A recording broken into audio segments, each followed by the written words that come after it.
કે સર અરે તમે આવી ગયા? આજ તો અમારી વાલી દીકરી માટે અમે આવીએ જ ને. ભલે આપણા બંને વચ્ચે થોડા અંગત મતભેદ હોય, પણ આપણે ખાનદાની માણસ છીએ. દીકરીને જરૂર હોય ને ત્યારે ગમે તેવા કામો પડતા મૂકી ને તરત હાજર થઈ જઈએ.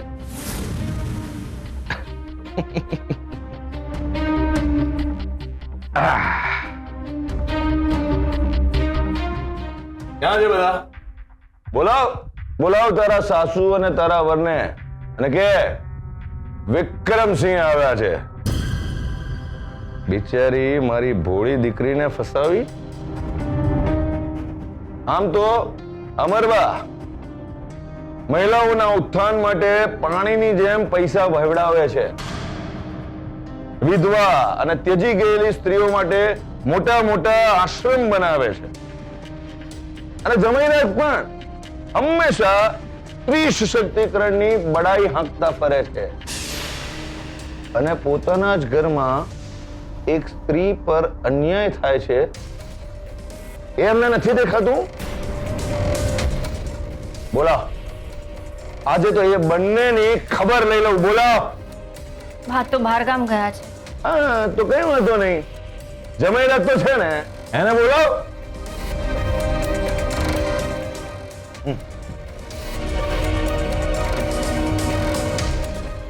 એ પહેલા છે ને મારી એક વાત સાંભળ. તું પેલી ડિવોર્સની વાત કરતી હતી ને, આપણે અત્યારે ડિવોર્સ નહીં લેવાના. આપણે પહેલા મારા એક ઓળખીતા વકીલની સલાહ લઈશું અને એની સલાહ પ્રમાણે આપણે વર્તીશું. એ આપણને સલાહ આપશે કે ક્યારે એમને આટામાં લેવાના. ત્યાં સુધી જમાઈરાતની બધી ભૂલો આપણે સ્વીકારી લીધી છે એવું જ રાખવાનું. અને જ્યારે એ લોકો આટામાં આવી જાય ત્યારે ડિવોર્સનું પત્તું ફેંકવાનું અને એમની પાસે મસ્ત મોટી માંગણી કરવાની. સમજી ગઈ? આપણને કેટલા રૂપિયા મળશે? અરે તારા કેસમાં તો આપણે માંગીશું એટલું મળશે. મુંબઈ કા અમદાવાદમાં 2 મોટા ફ્લેટ માંગીશું ને તો એ પણ આપવા માટે તૈયાર થઈ જશે. એમની સુગર ફેક્ટરી પણ આપી દેશે. તું બ્લેન્ક ચેક માંગીશ ને તો એ પણ આપશે. પેલી મીનાક્ષીને પણ અમરબાએ બ્લેન્ક ચેક જ આપ્યો હતો ને. એટલે હવે તું નક્કી કર. બોલ, તારે શું જોઈએ છે? માફી.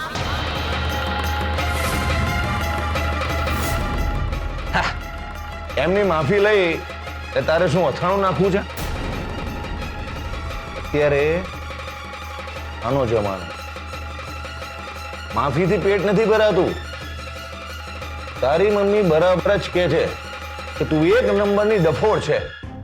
અને તમારી બુદ્ધિ બેર મારી ગઈ છે. માફી એમણે નહીં, તમારે માંગવાની છે. એ કેસર, અવાજ નીચે. માફી તો તમારે માંગવી જ પડશે. અને સૌથી પહેલા બેબી માસી. એ અમે શું કામ માફી માંગીએ? અરે અમારે ને એમને સંબંધ શું છે? અમે ખાનદાની માણસ છીએ. અમે કોઈની માફી નહીં માંગીએ. માફી તો તમારે માંગવી જ પડશે. બેબી માસી,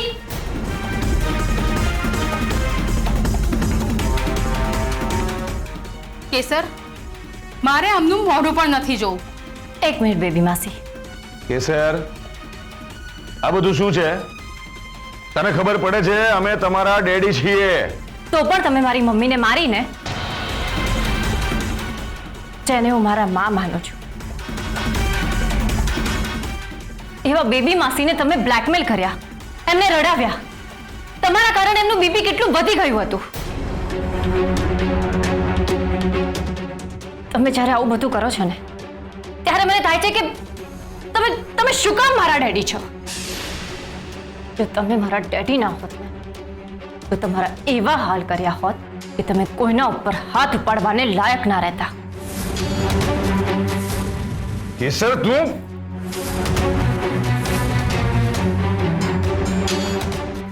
અડતા પણ નહીં. નહીં તો હું ભૂલી જઈશ કે તમે મારા ડેડી છો. અરે તમારા જેવો દુષ્ટ અને પાપી બાપ મેં આજ સુધી નથી જોયો. બસ હવે બહુ થયું. મારે અહીંયા 1 મિનિટ પણ નથી રોકાવું.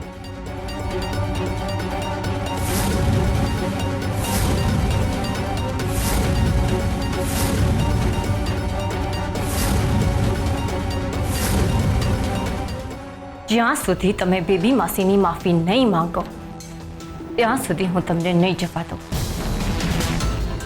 તું અમને રોકી રહી છે? રોકી નથી રહી, રોક્યા છે તમને. વાહ, તારા પતિ પરમેશ્વર કંઈ પણ કરે ચાલે, અને અમે આ વિષય ઉપર મારી એમની સાથે બહુ પહેલા જ વાત થઈ ચૂકી છે. તમે જે વાત માટે બેબી માસીને બ્લેકમેલ કરી રહ્યા છો ને, એ વાત વિશે મને બહુ પહેલેથી જ ખબર છે.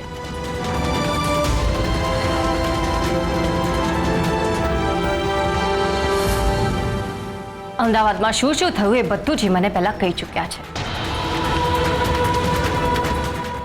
કારણ કે ખોટું નથી બોલી શકતા, અને મારી સાથે તો બિલકુલ જ નહીં. અને જો ભૂલથી ખોટું બોલી પણ જાય ને તો મારા કરતા પહેલા એ દુઃખી થઈ જાય છે. એટલે તમે તમારી સરખામણી તેમની સાથે કરતા જ નહીં. અને તમને તો પોતાની દીકરીના સુખમાં પણ પૈસા દેખાયા અને દુઃખમાં પણ. કેવા બાપ છો તમે! મારે તમને કેટલી વાર કહેવું પડ્યું છે કે તમને ડેડી કહેતા પણ મને શરમ આવે છે. હવે ચૂપચાપ બેબી માસીની માફી માંગો અને નીકળો અહીંયાથી. કેસર, મારે આ માણસની માફી વાફી નથી જોઈતી. એમને કે અત્યારે ને અત્યારે અહીંયાથી જતા રહે. મેં કહ્યું ને, મારે આમનું મોઢું પણ નથી જોવું.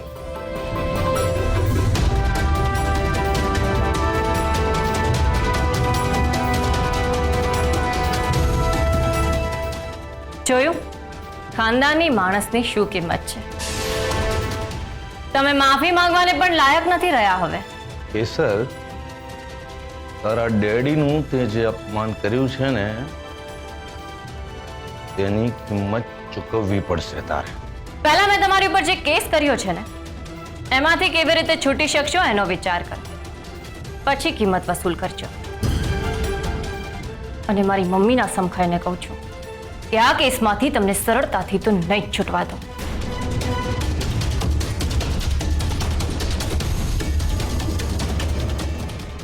મારા ઘરમાંથી નીકળો.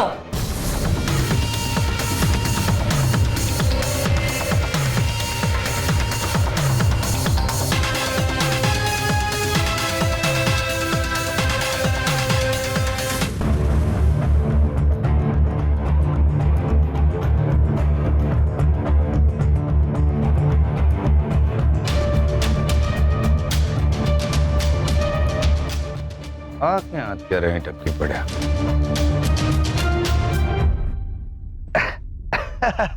અરે હર્ષવર્ધનસિંહજી, તમે ક્યારે આવ્યા આમ બહારગામથી? અમદાવાદ. હા,